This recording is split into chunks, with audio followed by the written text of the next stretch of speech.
Jangan dibuang batang anggrek sekecil ini karena masih bisa dimanfaatkan untuk perbanyakan lur. Ini dari batang anggrek sekecil ini. Sama dari kecil-kecil bisa dibuat perbanyakan selanjutnya. Caranya gampang. Nanti kita review semua. Untuk perbanyakan anggrek yang murah meriah biasanya dari botolan ya. Kita membeli anggrek botolan, kita tanam dan menjadi banyak, tapi itu resikonya lumayan gede juga, resiko kematiannya tinggi kalau dari botolan. Jadi lebih gampang, lebih mudah dan lebih murah dari seperti ini aja lur. Membeli anggrek yang murah meriah seperti ini misal ya.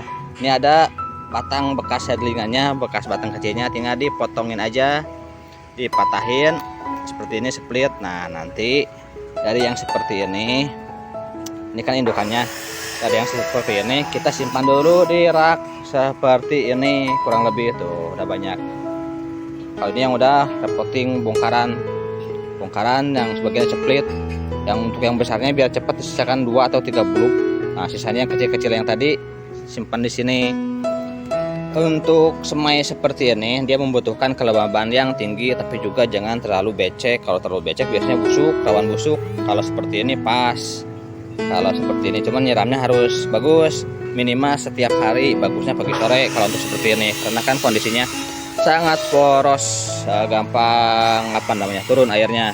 Tapi jadi juga lur, sabar aja juga jadi numbuh tuh yang seperti ini numbuh pada numbuh.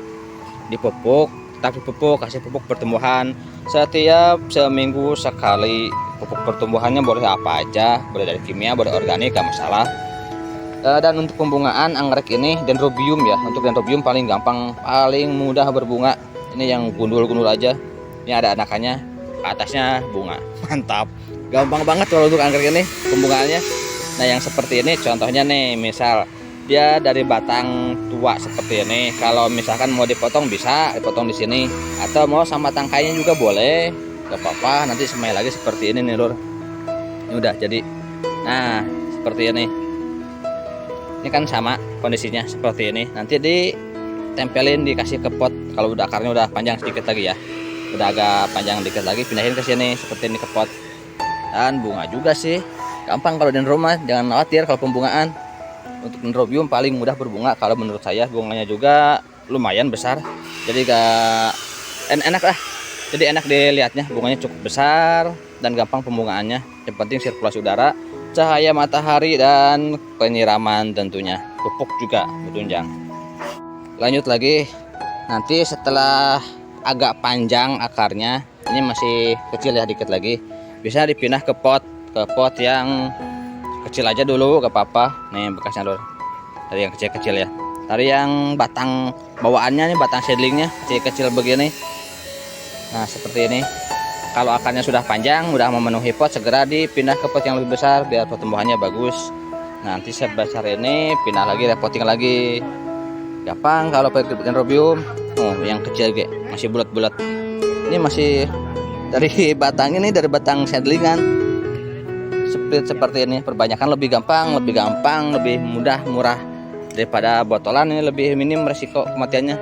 Tingkat ke tunasnya lebih besar daripada seedling. Kalau seedling, kalau botol maksudnya, kalau dari botolan biasanya sebulan pertama berak numbuh KB, di bulan kedua tewas satu persatu sampai nyisa botolnya aja.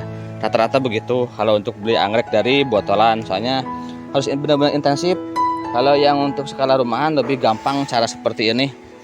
Nah, lur, banyak juga, jadi dipotong-potong aja. Kalau mau lebih cepat banyak, bisa dipotong-potong juga, dipatahkan aja stek. Misalkan 2 ruas, potong 2 ruas, disemai seperti ini, diangin-anginkan dan juga disiram. Nah seperti ini. Ini kalau ini potongan ya, dari batang yang sudah keriput-keriputnya masih bisa numbuh. Yang seperti misalkan yang seperti ini nah, ini dipotong di sini, potong ntar disemai jadi juga. Kalau yang belupnya yang terlalu kecil gak usah potong, yang segede gini mah jangan dipotong, kasihan terlalu kecil. Udah biarin aja, nanti juga tumbuh anakan sendiri, tumbuh tunas juga. Nih peot, tumbuh juga tunas di sini. Udah tunas langsung bunga deh. Aduh, payah. Harusnya yang begini dibuang bunganya ya, kalau seperti ini. Ini parah pisan. Bunganya dibuang, nanti ini akarnya numbuh lagi. Nah yang seperti ini baru disemai, nanti tumbuh lagi anakan baru. Selain dari split batang seperti ini, bisa juga dari keki. Nah lur, ini keki nih, akarnya jos gondrong, mantap kan. Keki kalau udah seperti ini bisa kita pindah, boleh dipotong di sini, bisa dipotong di sini, dipotekin seperti ini. Boleh dua macam ya, bisa dipotong, bisa seperti ini. Kalau mau dibiarin juga gak apa-apa, kalau dibiarin tinggi sampai berbunga lagi bisa juga. Dari sini berbunga biasanya lebih cepat pembungaannya kalau dari keki seperti ini daripada di semai ini, lebih cepat pembungaannya ya. Keki itu paling cepat pembungaannya, yang kedua dari semai seperti ini, dan yang ketiga dari botol paling lama. Bunga gampang kalau dendrobium, jangan khawatir.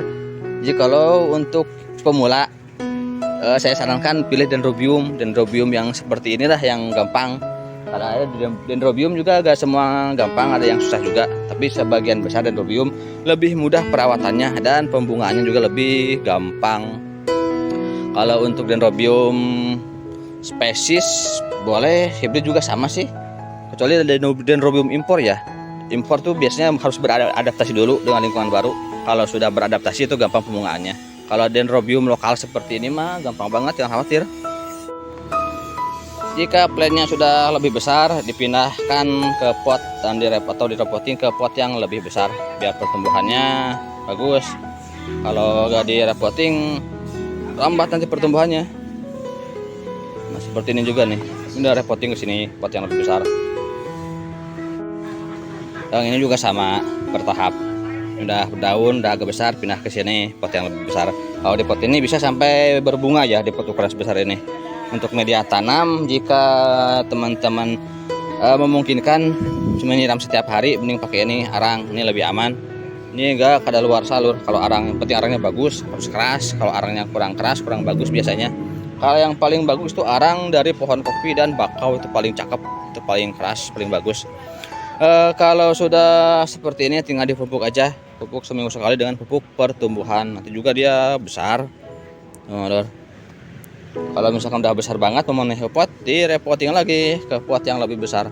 Tapi biasanya lebih aman sih kalau ini masih bertahan selama setahun mah di pot yang seperti ini, segede ini. Nanti tahun berikutnya bisa pindah lagi ke pot yang lebih besar, ini lebih besar sebesar ini. Atau mau langsung ke pot segede ini gak apa-apa, gak masalah. Bisa juga. Cakep. Kalau sudah besar plantnya seperti ini, nanti dia banyak juga tunasnya, dan dari tunas ini biasanya 5-6 bulan dia sudah mulai spike dan berbunga. Dari batang lama pun bisa berbunga kembali kalau dendrobium. Jadi kelebihannya itu sih, kalau untuk pembungaan paling gampang. Nah seperti ini kan bekas berbunga, ini udah spike lagi. Yang ini juga bekas berbunga sama, ini udah nongol spike lagi. Jadi kalau dendrobium itu paling gampang, kalau menurut saya paling mudah. Kalau pemula yang ekspor juga masih dendrobium, soalnya cakep juga bunganya, gak malu-maluin. Alternatif yang lain bisa juga ditempel seperti ini lur. Nah ini lebih cakep nih kalau ditempel, akarnya tidak terbatas. Nah, akarnya perlu repoting, biarin aja. Kalau ditempel mah yang penting pohonnya bagus. Ini di pohon mati ya, tempel pohon mati. Batangnya endot, mantap. Bunganya juga cakep. Ke atas sudah tinggi nih dendrobium keriting. Batangnya gede-gede kalau untuk keriting ya, cuman memang pembungaannya lebih lama. Soalnya batangnya gede banget, tinggi. Jadi dia harus membesarkan dulu batangnya baru dia berbunga. Kalau dendrobium bulat cenderung lebih cepat, soalnya dia pendek-pendek, rata-rata sebesar ini aja nih udah bisa berbunga. Kalau mau lebih bagus, misalkan yang usia 1 tahun, jangan dulu dibungakan. Kalau untuk dendrobium yang tipe besar ya, kayak elder atau bertacong itu kan bisa tinggi. Jadi kalau misalkan setahun dari seedling masih berbunga, dipotek aja, dibuang, biarkan dia anakan dulu. Kalau nanti, nah dari sini anakan ini nih seperti ini ya, kalau ini berbunga dibuang, anakan ini biarkan gede, nanti dia fokus ke pertumbuhan anakan ini bisa lebih tinggi dan lebih bagus nantinya. Tapi kalau mau dibungakan juga di usia remaja bisa. Kalau untuk dendrobium di bawah 1 tahun juga bisa dibungakan. Boleh kalau udah seperti ini. Kalau udah begini mah udah aman. Ini setahun 2 kali nantinya ya. Nah ini 6 bulan 5 bulan lagi nih gede dan spike. Bisa seperti ini. Ini udah gede nih. 5-6 bulan 4-5 bulan udah bisa spike untuk yang sebesar ini. Kalau dari 0, dari mulai keluar seperti ini biasanya 5 sampai 6 bulan baru dia spike. Untuk Dendrobium nobile, nah ini nobile ya, nobile. Sama juga perbanyakannya seperti tadi, Dendrobiumnya masih sama, tipenya Dendrobium, genusnya Dendrobium. Perbanyakannya pun sama, usianya juga sama kurang lebih usia pembungaannya. Cuman memang kalau untuk yang ini agak istilahnya, agak serajin yang di belakangnya.